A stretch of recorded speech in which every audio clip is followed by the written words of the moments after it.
نحمده ونصلي على رسوله الكريم أما بعد فأعوذ بالله من الشيطان الرجيم بسم الله الرحمن الرحيم يا بني إسرائيل اذكروا نعمتي التي أنعمت عليكم وأني فضلتكم على العالمين صدق الله العظيم سورة بقرة اول پارا یوسل دوشتم آیت دی مخی آیتونو کی د یهودیانو عیسیانو مرزنا او قباحتنا بیان شو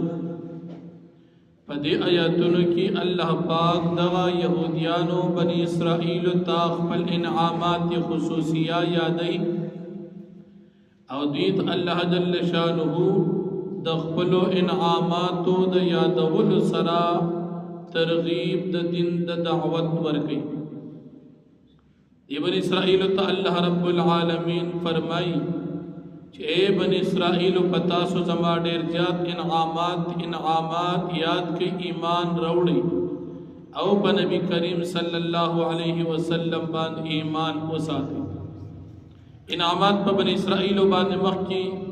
د سپارے پشورو کی بار بار ذکر شو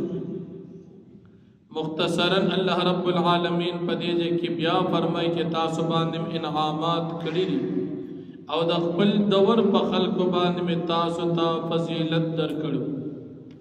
نبی علیہ الصلوۃ والسلام د امت د ملاویدون وړاندې بنی اسرائیل ته الله پاک عزت ورکړو لیکن کله چې نبی علیہ الصلوۃ والسلام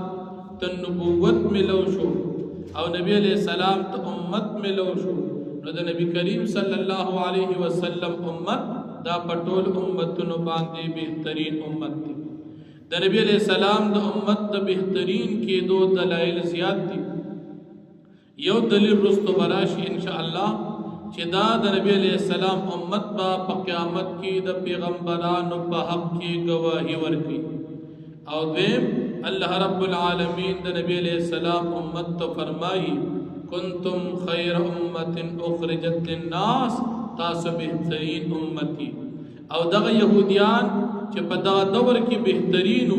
لیکن کله چې کفر وکړو الله رب العالمین دی په قران کریم کې بغیر المغضوب علیهم سر ذکر کوي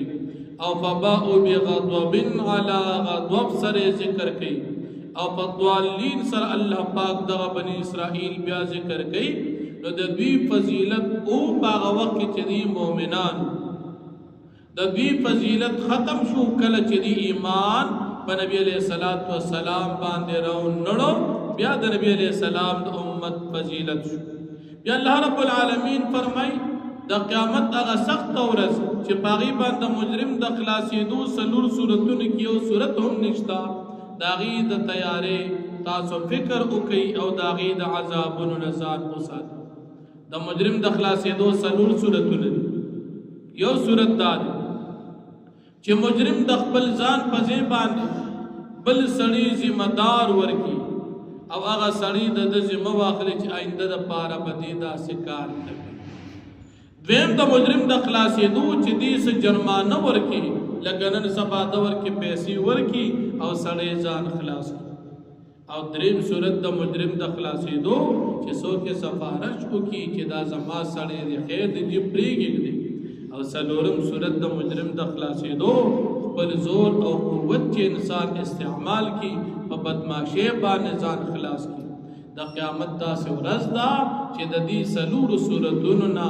یو صورت ہم دا مجرم کافر دا خلاصی دو دا پارا نشتا ذمہ داریم سوک نشی اغشتے فدیم نشی ورکولی شفاعتم دا کافر نشتا او بدماشیم نچلی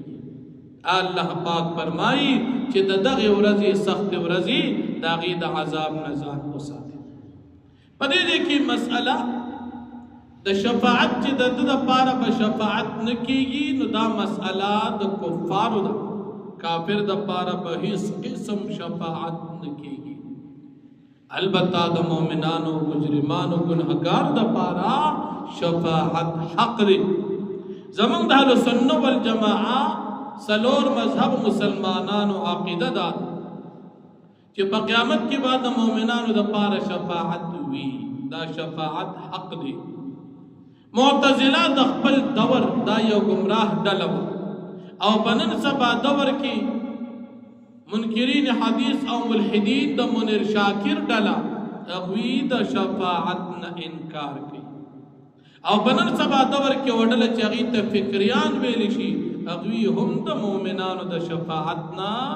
انکار کوي. شفاعت اهل سنت والجماعه منی، اهل بدع او گمراهان خلق کې نه منی. د مؤمنانو لپاره مؤمن مجرم دی، گناهګار دی، د د لپاره شفاعت حافظ د قران کریم بعد د لسو کسانو شفاعت کوي. شهید بعد او یا کسانو شفاعت کوي او عالم بعد خپل تمام متعلقین په جنګلو چې چا ورته ضرر رسولی نی داغي شفاعت با کوي. هغه چا به کوي چې چا ولخپی نی والی. هغه عالم د چا به شفاعت کوي چې چا یې خدمت کړي، چا یې عزت کړي، چا یې خیال ساتلی او چاته نه سبقونه ویلي. دا عالم به د داسې خلکو شفاعت کوي او کنه دنیا کې ورته تکلیفونه رسولي. عالم شهید کړي، عالم پسې غیبت کړي او عالم پسې ډرامې کړي نو د شفاعت به عالم وري نه کوي. او چې چا نه خوشاله دی په شفاعت کوي. دا شفاعت هغه بچی چې په ماشوموالي کې وفات شوي هغه هم د مور پلار شفاعت کوي. نو دا شفاعت د اهل سنت والجماعه په نسبت دا موږ تاسو چې په دې بچو باندې قران وایو چې دا به حافظ د قران شي سره وایو. دا موږ تاسو په کې دغه مقصدی چې سبب زموږ شفاعت کوي. دا چې په دې بچو باندې موږ علم کوو نو بچو د علم والا بچو نو په دنیا څوک تم نه لري چې سبب دې عالم شو مال په دنیا وروړي، خو مقصود دې سبب زما شفاعت کوي. د علماء خدمت چې دا موږ مسلمانان کوو او د علماء سره مینه ساتو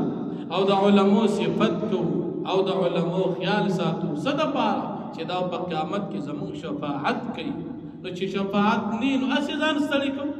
نه. شفاعت حق دی. اهل سنت والجماعه مسلمانان سلور مذهب دا شفاعت منی. نو دا شفاعت د الله پاک په اجازت بوي خود چا د پاره د مؤمنانو د پاره. نو د مؤمن د پاره به شفاعت حافظ د قران کریم، شهید، عالم او نابالغه ماشومانان بچی چې وفات شوي دا با شفاعت کوي د مسلمانانو. کافر د پاره په دې سلور قسمونو کې یو قسم نجات هم نشتا. نه څوک ذمہ داری اخلي، نه فدیه جرمانه ورکول شي، نه څوک شفاعت کوي او نو د التزور چلی. نو الله جل شانه فرمایي د دینا د دغه ورځې سختې نزاک وساتي. خو مسله باندې ځان پی کو نه سبا دور د فتنو دي. هر سړی قران مخه تکید وزارت قران بیانو او سم مسلې بیان. لږ خیال وکړو اخره زمانہ دا داسې خلک نن سبا ډېر کوشش کوي چې د سره حدیثونو د پیغمبر علی السلام نه مانی. مخه به هغه قران مجید او خلق تبوی تاسو د قران ویم او خبره بګی د پیغمبر د احادیثو د انکار. احادیث به د قران په مقابله کې خلق ته پیش کړي او جب به وی د پختو او ګره به مزیدار پر خودلی پګړې خو تقریبا چې دغه ډل نه پسري خو کړي پسر کړي هم وی نو تبګور چې دا قران وای خدا دې شاته نور سوې. نو زموږ ایمان دا د شفاعت په قیامت کې د مؤمنانو د پاره شته او د کفارو د پاره شفاعت نشته. د کفارو شفاعت په قیامت کې نه او د مؤمنانو شفاعت په قیامت کې وي. څوک به کوي کوم چې د نبی عليه السلام احادیث مبارکه کې راغلي دي. زموږ د اهل سنت والجماعت په کتابونو کې دا مسأله ذکر ده چې شفاعت حق دی. دا قاعده په کتابونو کې نو شفاعت حق دی چا د پاره د مؤمنانو لپاره. یو مؤمن دی ګناهګار دی د ګناهونو د وجې جهنم ته ځي،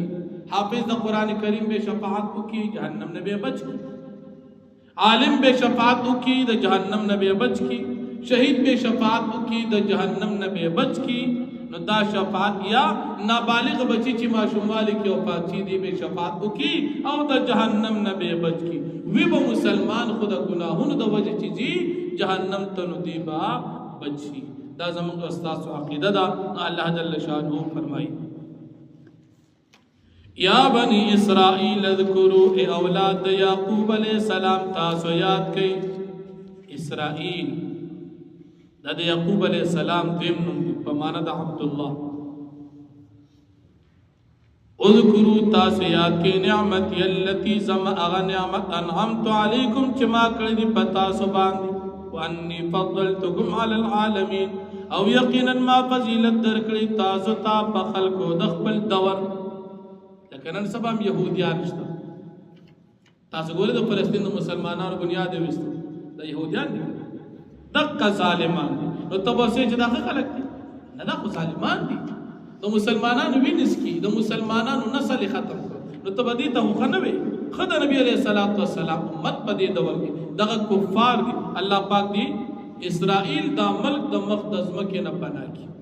او دغه فلسطین د مسلمانانو بدل او انتقام دي چې رب العالمین واخلي ځکه مسلمانان کمزوري دي غیرت نه لري واتقوا تاسو ځان بچ کې یوم د عذاب د غور جنا لا تجزي نفس عن نفس چې بدله بنشي ورکولي ذمہ دار بنشي جوړي دي یو نفس د بل نفس نه شيئا د سسیز ولا يقبل منها عدل او نبشی قبل ولید دی نفس کافرانا فدیہ ولا تنفعها شفاعت او فیده بنور کی دی نفس کافرت شفاعت ہچا سوک بے شفاعت نشی کلی ولا هم ینصرون نبد بی مدد اکڑ لیشی یعنی دی بخبلم سزور نلدی واخد آوان الحمدللہ رب العالمين